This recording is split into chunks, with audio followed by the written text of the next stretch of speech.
Thank you all.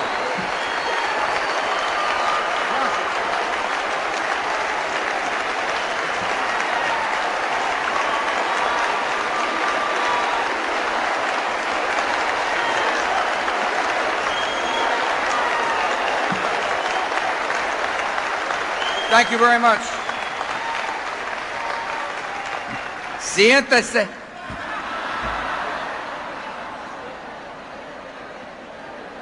Voy a hablar en español hoy.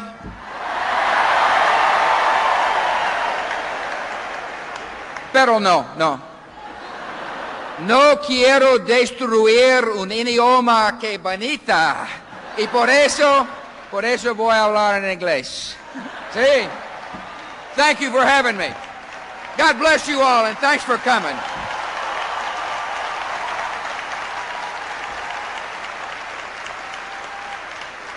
It is such an honor. It is such an honor for me to be here today with so many who love freedom.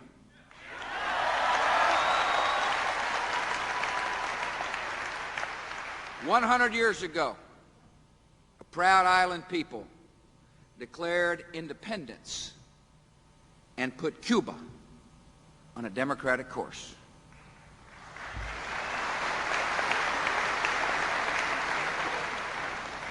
We're here today to celebrate this important anniversary. We are here today to honor the Cubans and Cuban Americans who strengthen America with their character and with their enterprise. We are here today to proclaim loudly and clearly to the entire world, to todos, that the Cuban people's love of liberty cannot and will not be denied.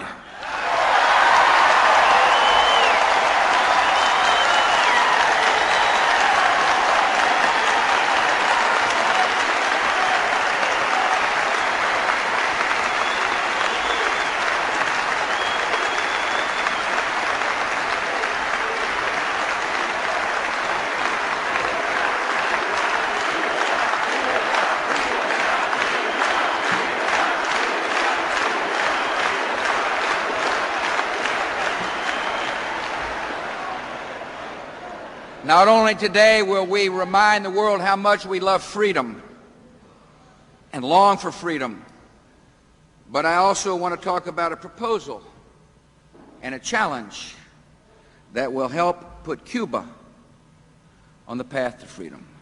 I want to thank mi hermanito, el gran gobernador de este estado. Thank you, Jeb. We love you.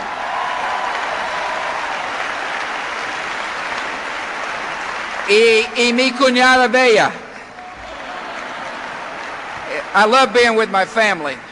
I love being with my family. It's nothing more important than family in life, and I love my brother Jeb a lot. I'm honored to be with a great American who is a graduate of Pedro Pan, Mel Martinez, who makes a big difference in our cabinet.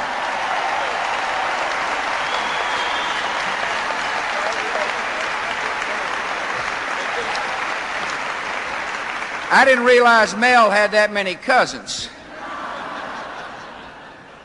I want to thank the two United States senators from Florida for being here, Senator Graham and Senator Nelson. I'm honored that you're here. Thank you all for coming. I appreciate working with Senator Graham and his important job of chairing the Intelligence Committee in the United States Senate.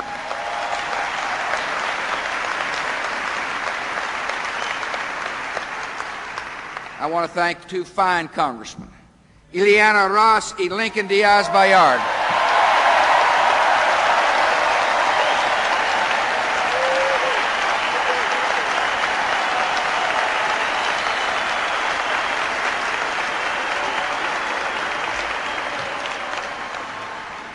I can't listen, every time I see and hear Gloria Esteban sing, it makes my heart feel better. Gloria, thank you.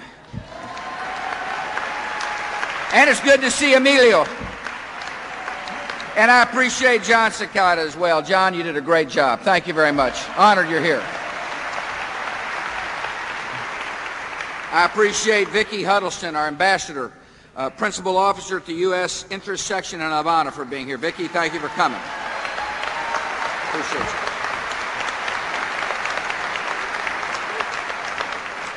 I'm honored to be traveling today with Otto Reich, the Undersecretary for the State Department.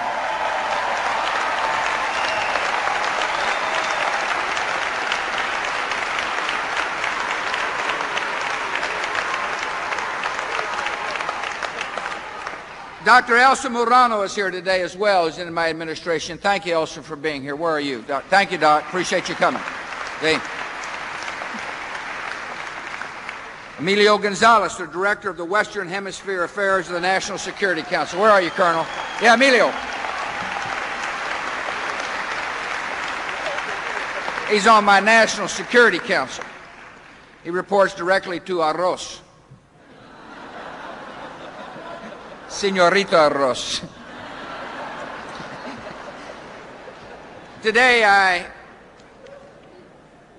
when I landed in Miami, I got off the airplane there and had a chance to meet a young man named Emilio J. Rodriguez. Emilio is with us today. Emilio, stand up for a second.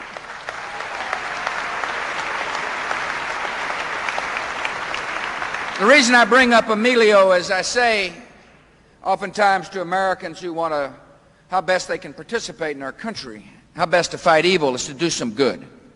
It's to love a neighbor like you'd like to be loved yourself. If you're interested in helping define our nation to the world, and if you're interested in resisting evil, do some good. And that's what Emilio does. He is a 19-year-old honors student at Miami-Dade Community College. He volunteers in park cleanup programs. He does art shows for children, and he hosts activities at a school for mentally challenged Cuban-American children. For this, we are grateful for your service. Thank you for being here.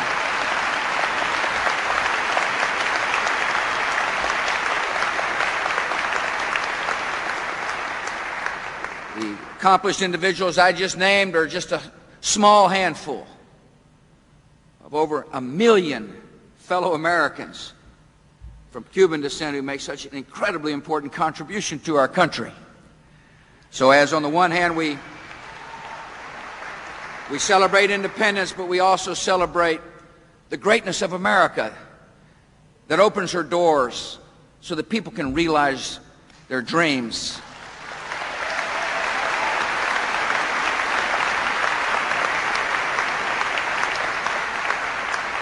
The success stories are unbelievable and unbelievably powerful. People have escaped to jail and have come to America and have succeeded and have been able to raise their families and have been able to prosper. It's a wonderful part of the American story. But it's not just a story of the elderly and the older Cuban Americans. It's a story throughout generations. I want to talk about Miguel Reyes, who came to America in 1995 at age 10 years old.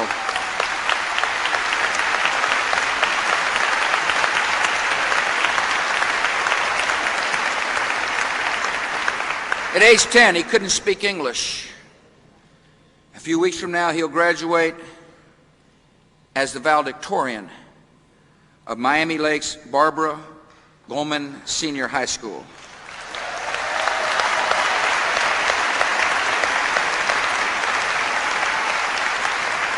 He comes in 1995. He is going to be the first person to have graduated from the high school to attend Harvard University.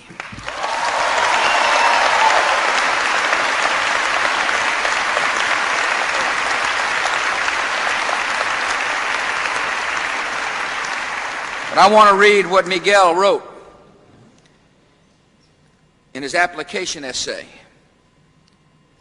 And I want all Americans from all backgrounds to listen to what this young man said. He said he was born in a place where the sun shines brightest and drowns in tears, where Santa Claus has not the visa to enter, and dreams cannot escape their prison of non-existence, where hopes are shattered, and religion is an endangered species, where freedom is in shackles. I love how you put that. It's essential that, Miguel, that you not only succeed, but it's essential that we remember the shackles of freedom that Miguel wrote about, that there are people whose lives are being disrupted because Cuba is not free. I want to thank you for your poignancy.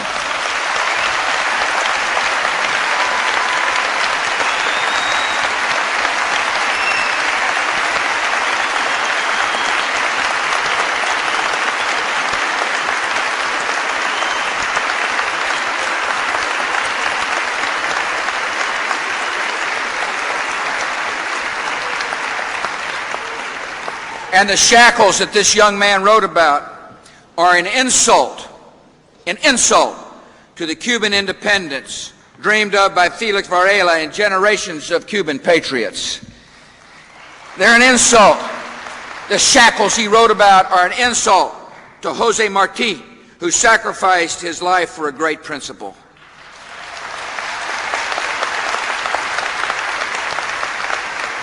No, we stand here today to declare loud and clear to the entire world, Cuba must not only be independent, Cuba must be free.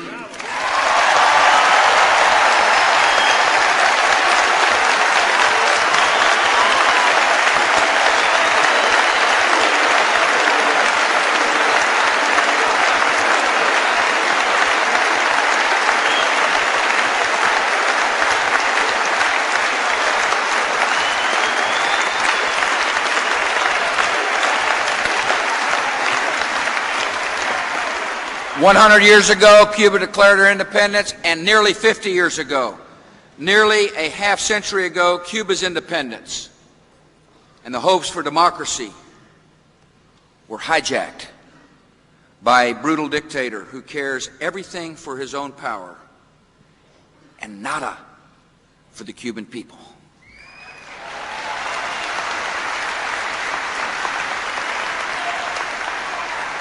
In an era where markets have brought prosperity and empowerment, this leader clings to a bankrupt ideology that has brought Cuba's workers and farmers and families nothing but isolation and misery.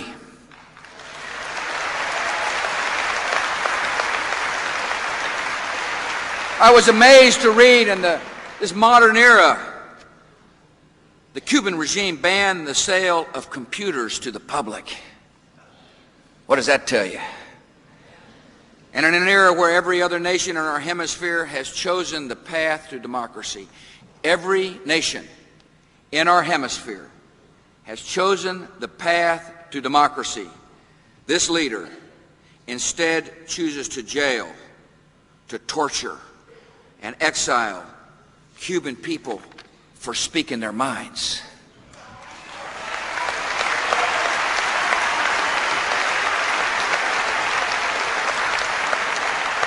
But the amazing thing is, through all the pains, the Cuban people's aspirations for freedom are undiminished. We see this today in Havana, where more than 11,000 brave citizens have petitioned their government for a referendum on basic freedoms. If that referendum is allowed, it can be a prelude to real change in Cuba.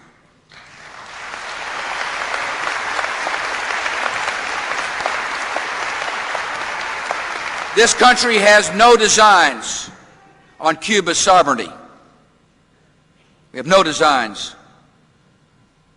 on the sovereignty of Cuba.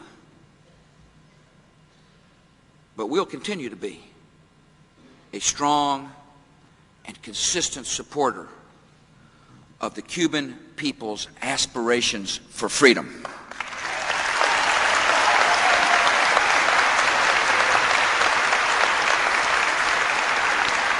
And nowhere is that support stronger than right here in the streets of Miami, Florida.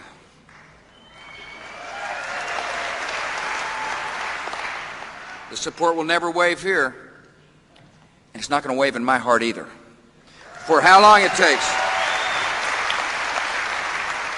After all, we fight for freedom here in America. We love freedom. We love what freedom means. It is the cornerstone of our country, and therefore we will never stop in our search for ways to advance freedom in Cuba.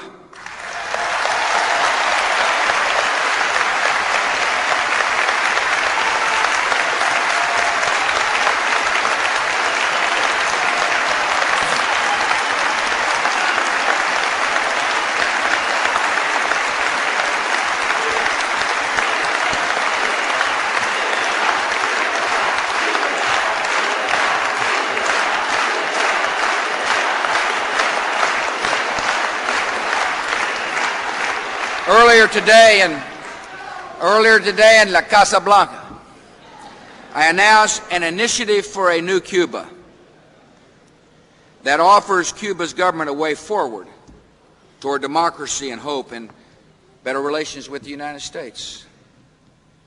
Cuba is scheduled to hold elections to its National Assembly in 2003. I challenge Cuba's government to make these elections free and to make them fair. To make them free and fair, they must give opposition candidates the freedom to organize, assemble, and speak. They must give them the chance to open up the airways so they can get their message out to the people.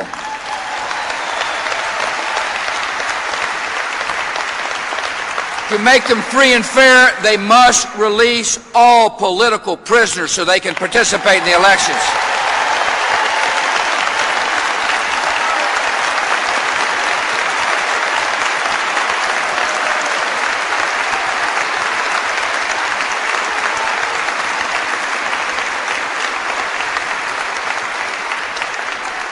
In order to make sure we know if they're free and fair, they must let human rights organizations into Cuba to make sure that the elections are free and fair.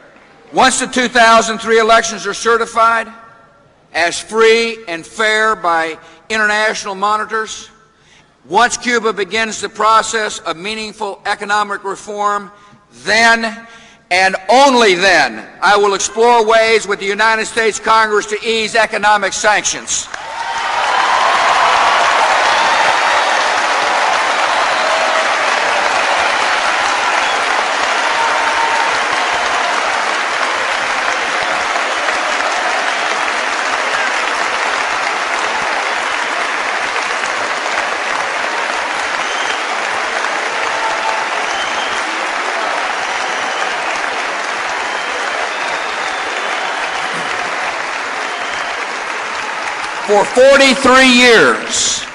For 43 years, every election in Cuba has been a fraud and a sham.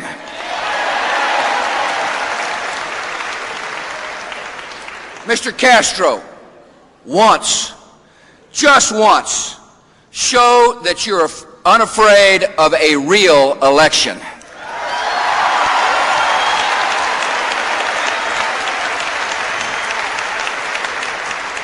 Show the world you respect Cuban citizens enough to listen to their voices and to count their votes. Start to release your chokehold on the working people and on enterprise. Then, and only then, will we talk about easing sanctions, and not before.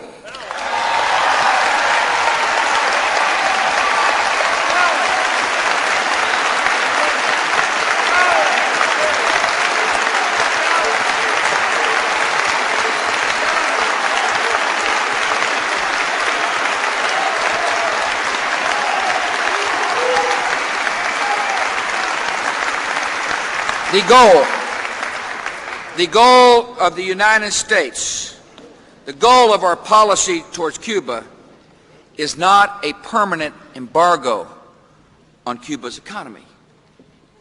our goal is freedom for Cuba's people.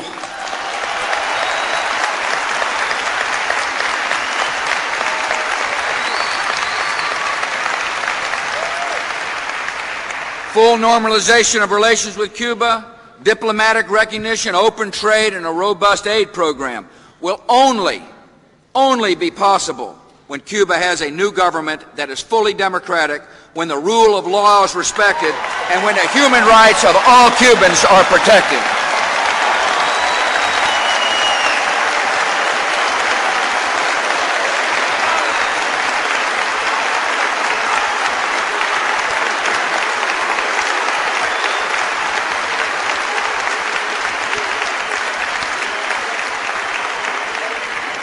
Under the new initiative for Cuba, under this new initiative for a new Cuba, the United States recognizes that freedom sometimes grows step by step, and we will encourage those steps. You need to know that I feel so strongly about freedom. I mean, the current of history runs toward freedom. Eventually, it's not going to be denied, and our plan is to accelerate freedom in Cuba in every way possible.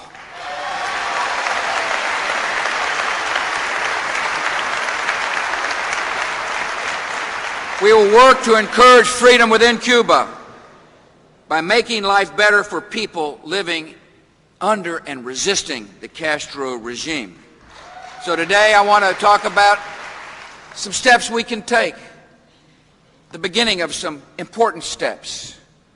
My administration will ease restrictions on humanitarian assistance from legitimate U.S. religious and other non-governmental organizations that directly serve the needs of the Cuban people and to help build a Cuban civil society.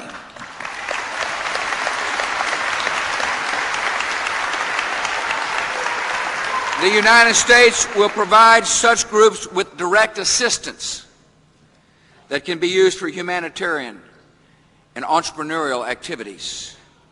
Our government will offer scholarships in the United States for Cuban students and professionals who are trying to build independent civil institutions, and we will offer scholarships to the children of political prisoners.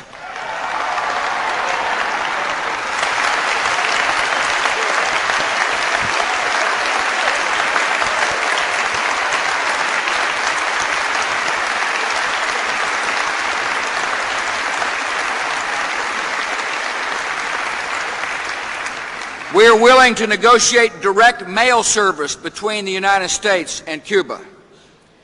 My administration will also continue to look for ways to modernize Radio and TV Marti.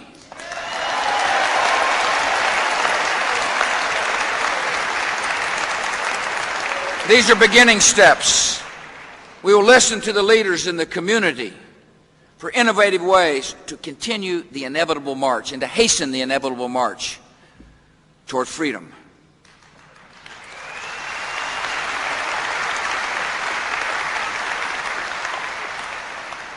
Mr. Castro must now act.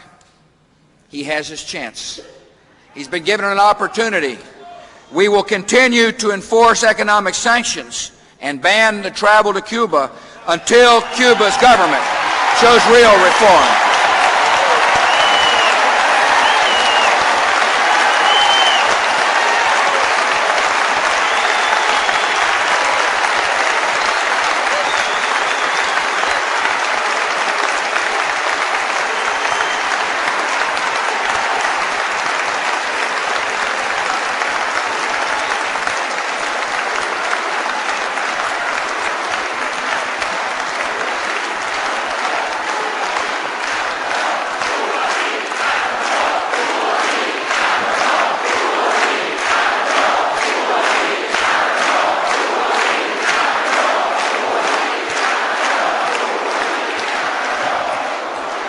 And when I talk about economic reform, I mean real economic reform. The government must allow for workers to be able to organize in unions outside of the control of the government.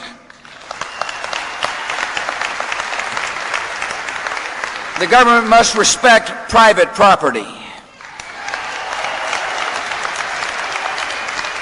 Economic reform means the government must allow employers to hire who they want to hire, as opposed to those on a special list.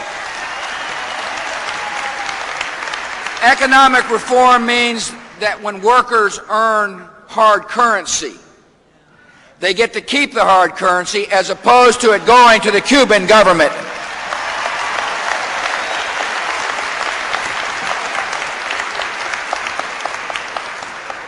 We know what the Cuban government's up to. We trade in hard currency. They pay in pesos and keep the difference. And therefore, without meaningful reform, trade with Cuba would do nothing more than line the pockets of Fidel Castro and his cronies.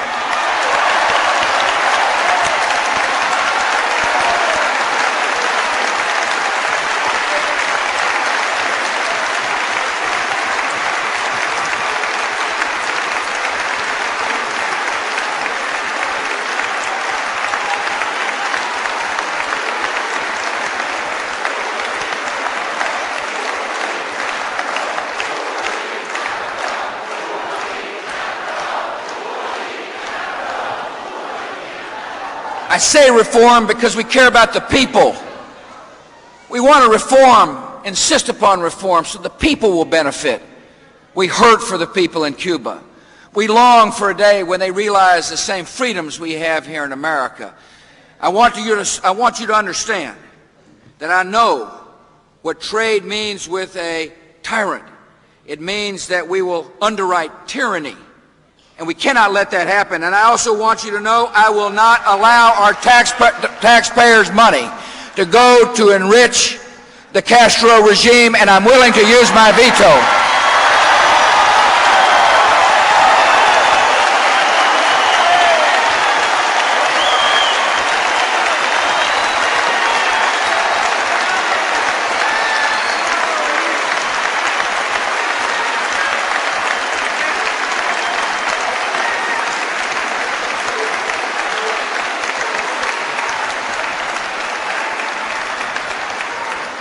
The initiative I've outlined today offers the Cuban government a way forward, a way towards democracy, a way towards prosperity, a way towards respect. The choice now rests with Mr. Castro.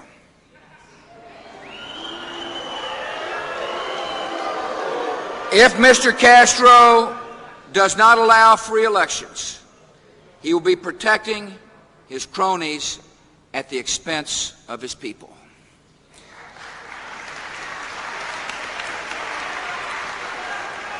And eventually,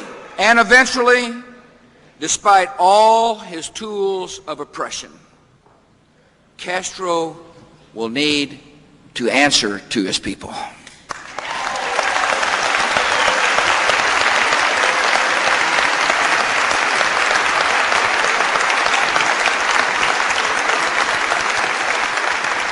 Ten years before Cuba achieved independence, Jose Marti wrote this: "If our suffering homeland could see the care with which her absent children are preparing to serve her, if our homeland could see the tenderness with which she is loved by her children in exile, the joy of their faith and her pride at once would give her the strength to break her chains at last."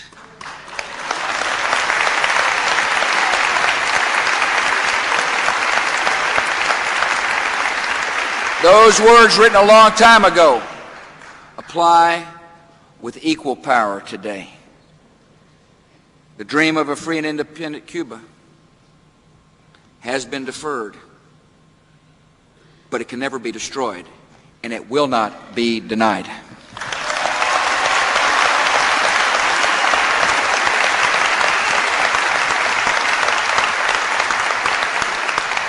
For those listening on Radio Marti, it's important for you to know the United States stands with the Cuban people.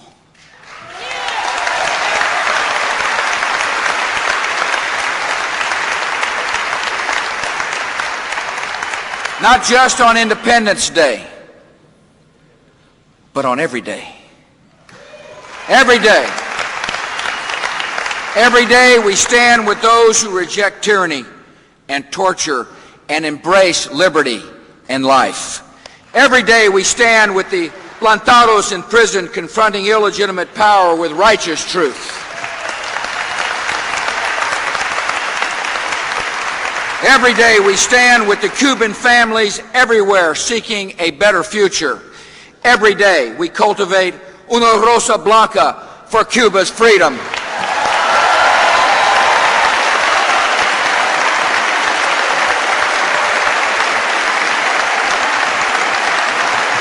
Thank you all for coming. Viva Cuba Libre!